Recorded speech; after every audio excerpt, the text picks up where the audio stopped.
Hello guys, welcome back to my channel Duan youtuber. दोस्तों जो है आज की वीडियो में हम लोग बात करने वाले हैं कि इलेक्ट्रीशियन से हमें कमीशन लेना चाहिए या नहीं लेना चाहिए। क्योंकि आज तक जो हम ये बताते थे कि इलेक्ट्रीशियन को कमीशन देना चाहिए या नहीं देना चाहिए, कितना परसेंट देना चाहिए। लेकिन अब आज हम बात करने वाले हैं कि इलेक्ट्रीशियन से हमें कमीशन लेना चाहिए या नहीं लेना चाहिए, और लेना चाहिए तो कितना परसेंट लेना चाहिए, क्यों लेना चाहिए या क्यों नहीं लेना चाहिए। सारी चीज़ों पे जो है आज बहुत हम लोग खुल के जो है बात करने वाले हैं। वीडियो जो है काफ़ी नॉलेजफुल होने वाली है। इसी वजह से मैं आपसे कहना चाहता हूँ कि वीडियो को जो है लास्ट तक देखिएगा और मेरी बातों को अच्छे तरीके से समझिएगा। और एक चीज़ और जो है आपसे कहना चाहूँगा वीडियो शुरू करने से पहले, जैसा कि हमेशा कहता हूँ कि अगर आप मेरे चैनल पर नए हैं तो सबसे पहले तो आप चैनल को सब्सक्राइब कर लें, बेल आइकन को दबाना बिल्कुल ना भूलें, क्योंकि बिजनेस से रिलेटेड वीडियो जो है इस चैनल पे हमेशा आप लोगों को मिलती रहेगी। और जैसे ही कोई नया वीडियो जो है इस चैनल पे पड़ेगा, उसका जो है नोटिफिकेशन सबसे पहले आपके मोबाइल पे पहुंच जाएगा। और डिस्क्रिप्शन में रिपेयरिंग वाले चैनल का लिंक है, उस चैनल को भी जो है सब्सक्राइब कर लीजिएगा। लाइक अभी मत करिएगा, लाइक आप जब आपको लगे कि वीडियो जो है आपके काम की है, आपको पसंद है, तब लाइक का बटन ज़रूर दबा दीजिएगा। तो अब सीधे टॉपिक पे आते हैं, ज़्यादा इधर उधर की बातें ना करते हुए हम बात करते हैं कि कमीशन जो है लेना चाहिए नहीं लेना चाहिए, कितना परसेंट लेना चाहिए या कितना परसेंट नहीं, मतलब या क्यों नहीं लेना चाहिए। तो दोस्तों सबसे पहले मैं बता देना चाहता हूँ कि हर दुकानदार जो है ना कमीशन बेस वाला काम नहीं करता, और ख़ास करके वो दुकानदार जिनके वहाँ खुद मतलब वो अपना काम डील करता होगा। मतलब बहुत सारे दुकानदार हैं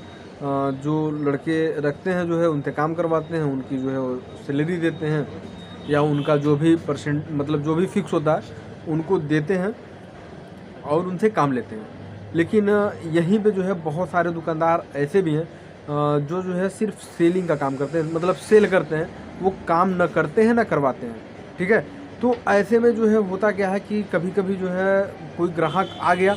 और सामान आपसे ले लिया, उसके बाद से बोला कि जो है भैया जो है और कोई मुझे बढ़िया जो है कारीगर को बढ़िया मिस्त्री दे दीजिए, मुझे अपना काम करवाना है। तो अब आप सोचेंगे,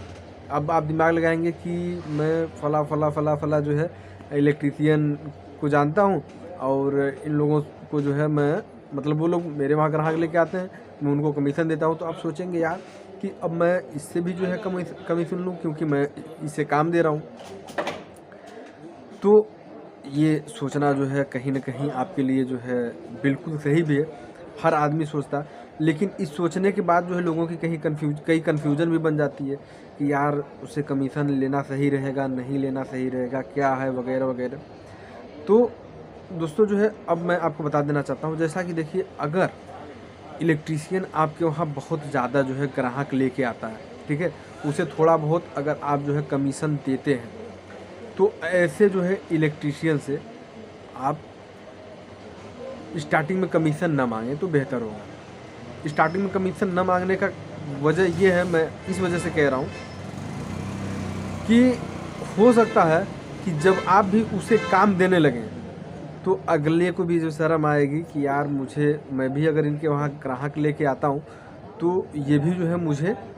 काम देते हैं, मतलब मुझे ग्राहक देते हैं, तो कहाँ तक जो है सही होगा इनसे जो है कमीशन लेना। कहीं ना कहीं उसके दिमाग में ये बातें आएगी, और जब ये बातें अगर उसके दिमाग में आ गई तो फिर जो है दोनों लोगों का बैलेंस बन जाएगा, ना वो कमीशन लेगा ना आप कमीशन के बारे में सोचेंगे।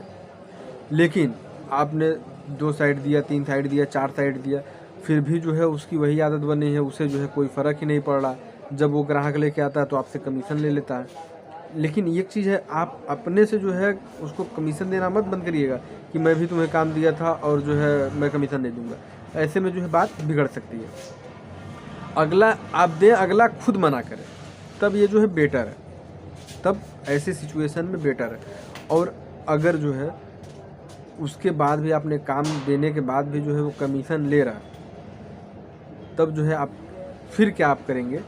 आप उसे कमीशन मत मांगिए, आप जो है इलेक्ट्रीशियन चेंज कर दीजिए। मतलब अगर आपके और भी संपर्क में हैं उनको देना शुरू कर दीजिए। हो सकता है कि अगला खुद जो है वो सोचेगा,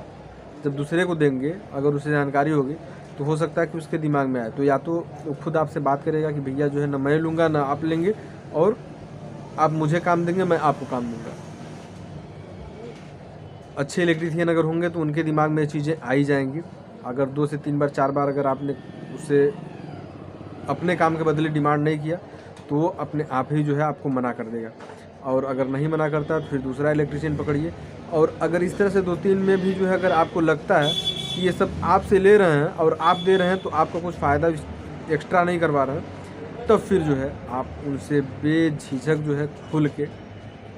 आप बोल दीजिए कि भैया हम भी आपको दे रहे हैं तो कुछ हमारा भी है। मतलब सीरियस होकर मत कहिएगा, ऐसे हंसी मजाक के लहजे में कहिएगा कि अगर कहीं से बात अगर ख़राब होते हुए अगर आपको लगे कि यार अगला जो है देख रहा हूँ कि मुझसे अब डिस्टर्ब हो रहा है या नाराज़ होने की सिचुएशन है, तो वहाँ पे तुरंत अरे यार जो है मैं मजाक कर रहा था, इस तरह की सिचुएशन करके उसको डील कर लें। मैं तो वैसे ही देख रहा था कि तुम कह क्या रहे हो, इसी कोई बात नहीं, मुझे यार कुछ भी नहीं चाहिए, तुम अपना जो है ग्राहक लेके आओ, जो तुम्हारा बनता है वो तुम्हें दे देंगे और जो काम उम आएगा तुम्हें देते रहेंगे। उसको डायरेक्ट मना मत करिएगा, नहीं तो ऐसे में जो क्या संबंध खराब हो जाएगा तो फिर वो जो है आपकी दुकान छोड़ के किसी दूसरे दुकान पे जो चला जाएगा, फिर वहाँ से वो माल लेने लगेगा ऐसी कंडीशन पे। हाँ, उसे इस तरह से जब डील करेंगे तो वो तो आपके वहाँ सामान लेने आएगा ही ग्राहक लेके, आपका जो बनता है वो चीज़ें जो है आप उसे दे दीजिए, कोई दिक्कत नहीं होगी आप लोगों का। बाकी अगर वो काम के बारे में कहता है तो कह दीजिए यार काम वो आजकल मिल नहीं रहा, काम रहता तो देखते ही हो, तुम्हें ही बताऊँगा। उसके बाद भी एक आध काम उसे दे दीजिए, उसे ऐसा ना लगे कि जिस दिन से ये मैटर हुआ उस दिन से जो है आपने उसे काम देना बंद कर दिया। ये चीज़ उसे नहीं लगना चाहिए, ये चीज़ का एहसास उसे न होने पाए, इस चीज़ का भी आपको ध्यान रखना है। फिर आप दूसरा इलेक्ट्रीशियन पकड़िए और इस तरह से अगर देखते हैं कि सारे लगभग एक ही जैसे होते जा रहे हैं तो उसमें जो है कोई ऐसा इलेक्ट्रीशियन पकड़िए जो आपके वहाँ से जो है ना, मतलब उसके पास कस्टमर ज़्यादा नहीं है, मतलब कस्टमर याद लेके नहीं आता, वो सिर्फ काम ही काम करता है। तो ऐसे इलेक्ट्रीशियन को पकड़िए और उससे जो है बात करिए कि देख भाई, अगर मेरे पास जो काम रहेगा तो मैं तुम्हें काम दूंगा, लेकिन उस काम के बदले जो है तुम मुझे कितना उसमें जो है फ़ायदा दोगे, मतलब कितना परसेंट मुझे उसमें से दोगे। देखिए बहुत ज़्यादा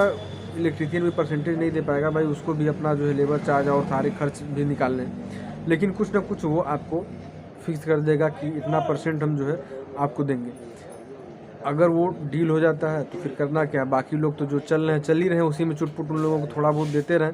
कि उन लोगों को भी लगता रहे कि हाँ आप उनसे जुड़े हुए हैं। लेकिन बाकी जो डीलिंग है, जो थोड़ी सी एक्स्ट्रा वाली डीलिंग है, वो किसी और के साथ कर लीजिए जिसके पास ग्राहक बहुत ज़्यादा नहीं है, कम है, और वो आपके वहाँ मतलब ज़्यादा ग्राहक नहीं ला पाता, आप उसे ग्राहक दे रहे हैं तो वो आपको जो है देता रहेगा। लेकिन जो आपके वहाँ ग्राहक ज़्यादा ला रहे हैं ना, तो उनसे अगर आप डिमांड करेंगे और वो कहीं अगर जो है डिस्टर्ब हुआ तो वो आपकी दुकान छोड़ देगा, फिर दूसरी जगह जाने लगा। ये सारी चीज़ें हैं, ये सब ध्यान देने वाली चीज़ें हैं। बाकी परसेंटेज की अगर बात की जाए, कितना परसेंट अगर उनसे लेते भी हैं तो कितना परसेंट आपको लेना चाहिए, तो देखिए काम के ऊपर डिपेंड है और काम आप जो है किस रेट पे डील कर पा रहे हैं। अगर जो मार्केट में रेट उस समय का एकदम जो हाईएस्ट रेट है वो अगर चल रहा है, ठीक है, तो आप 10% भी ले सकते हैं, 15% भी ले सकते हैं, और बहुत ज़्यादा अगर वैसा नहीं है तो उसका भी बचत देखते हुए कि इसमें कितना दिन उसका जा रहा है, उस हिसाब से आप जो है 5%, 3%, 2%, 7%, मतलब एक आप खुद निर्धारित कर लीजिए कि मतलब उसका भी जो है नुकसान ना हो। नहीं तो अगर उसको लगेगा कि यार इनको इतना देने के बाद मेरा नुकसान हो रहा है, तब भी जो है वो काम छोड़ देगा, आपका काम फिर नहीं करेगा, कहेगा भैया ठीक है किसी से आप करा लीजिए। इन चीज़ों का भी विशेष ध्यान देना है, फिर बाद में आप फंस जाएंगे यार अब क्या करूँ। तो बैलेंस मतलब बना के जो है चलना पड़ता है किसी भी बिजनेस में, दोनों आदमी का जो है फ़ायदा होना चाहिए। जब फ़ायदा होगा ना तभी जो है वो आपसे जुड़ा रहेगा, नहीं तो अगर बैलेंस बिगड़ा, अब आप ही का जो है अगर मान लीजिए कोई इलेक्ट्रीशियन जो है लेके आ रहा है, अगर आप जो है ग्राहक से 5% अगर जो है फ़ायदा ले रहे हैं, उसमें से अगर वो 3%, 4% अगर वो लेने लगे तो आपको लगेगा यार मेरा तो मतलब कोई मतलब ही नहीं निकल रहा, कोई मतलब ही नहीं निकल रहा, साला जो है बिना पूंजी लगाए जो है वो 4% लेके चल जा रहा, हमें 1% बच रहा है, 2% बच रहा है, तो आपको भी लगेगा कि भैया अब जो है मैं इतना नहीं दे पाऊँगा। तमाम चीज़ें हैं यार, इन चीज़ों को क्या लंबा जो खींचे। चलिए जो है उम्मीद करता हूँ कि वीडियो जो है आपको पसंद आई होगी, क्योंकि कम करते करते भी जो 10 मिनट की वीडियो बन गई है। वीडियो को यहीं समाप्त करेंगे, लेकिन आपसे एक चीज़ कहना चाहेंगे कि नेक्स्ट वीडियो जो है किस टॉपिक पे आप देखना चाह रहे हैं ये कमेंट करके जो है हमें ज़रूर बताएं। और डिस्क्रिप्शन में रिपेयरिंग वाले चैनल का लिंक है, उसे भी सब्सक्राइब कर लें। और इस चैनल को अगर अभी तक सब्सक्राइब नहीं किए हैं तो अब तो जो है बिल्कुल आप जो है सब्सक्राइब कर लीजिए और बेल आइकन को दबाना बिल्कुल ना भूलिए, क्योंकि जो है बिजनेस से रिलेटेड वीडियो इस चैनल पे हमेशा इसी तरह से पड़ता रहेगा, जिससे जो है आपके मोबाइल पे सबसे पहले इसका नोटिफिकेशन मिल जाए। इस वजह से बेल आइकन को दबाना बिल्कुल जो है ज़रूरी है सब्सक्राइब करने के बाद। फिर मिलेंगे जो है इसी तरह से कुछ नई जानकारियों के साथ नेक्स्ट वीडियो में नेक्स्ट टॉपिक के साथ। तब तक के लिए जय हिंद।